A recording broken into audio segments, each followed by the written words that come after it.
So then please tell us what kind of insects here in Arkansas you typically deal with and what you've seen the Plus B have an effect on. The Plus B dealt well with the worms. From the food bean perspective, these food beans have to be sprouted. So the fact they have to be pretty good quality is amazing. We're looking at pod feeders. If it's not a pod feeder, if it does 10% damage on the leaves, who cares over a 50-acre bean field?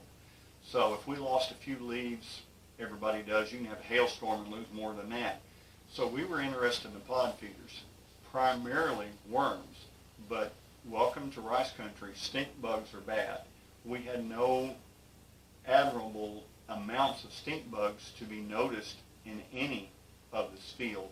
And we did, like I said, we applied Heligen and Intrepid on the other fields simply for worms and stink bugs and just other things. I mean, even grasshoppers were very few and far between. And whether you are familiar or not, if you ever grow in Arkansas anyway, North Arkansas, if you grow anything in a bean field, you're going to know what a pigweed is.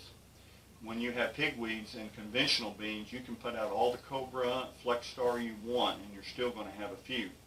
If we found insects, many times, what few weeds we had, that's where we found the insects, and they were usually dying or at least in a very ill state of health. And that was what impressed us most about it. There was no pod feeding. There was no damage to our actual bean crop. Great. So then, what were your impressions with the BioSureGrow as a fertilizer from the fertilizer aspect?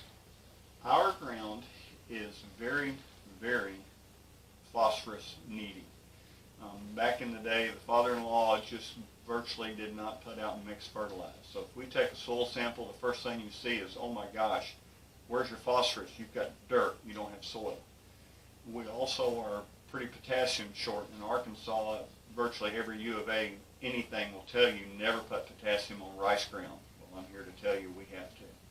So from the fact of our soil samples, if we had anything that picked up a small edge towards the phosphorus or the potassium, or if there was a micro in there anywhere, those were quite beneficial.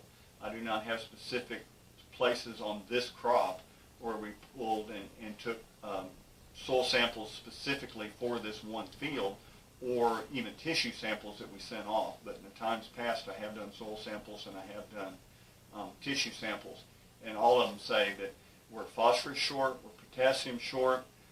Many places recommend lime. They will also, if it's a zinc, you can't pull a zinc in around on this farm that they don't say needs zinc. If you pull anything in the rice, they're going to say zinc just automatically. So if any of those micros showed up, it made a difference. And what are just some of the yields you've been seeing on your food beans and your conventional so far? On those conventional food beans, people understand that on food beans, there's specific quality and there is a premium to growing them. I'm wearing a Delta Grow hat. If we cut in the high 30s, low 40s, that for us is a nice crop, and that's what we've been able to do this year. If we can cut 60, 65s on a regular enlist and other beans, still we're real proud.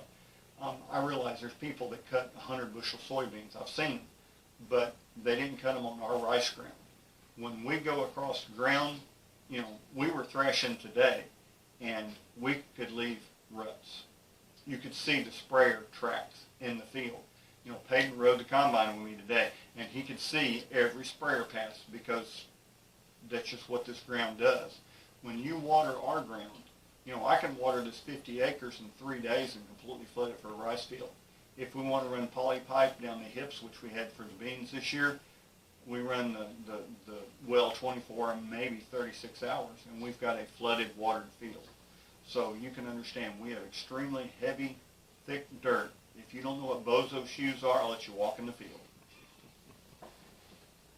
All right, and then last question, if you could describe BioSureGrow and either that or the Plus B within one sentence, what would that be? Simply, I'm a small farmer.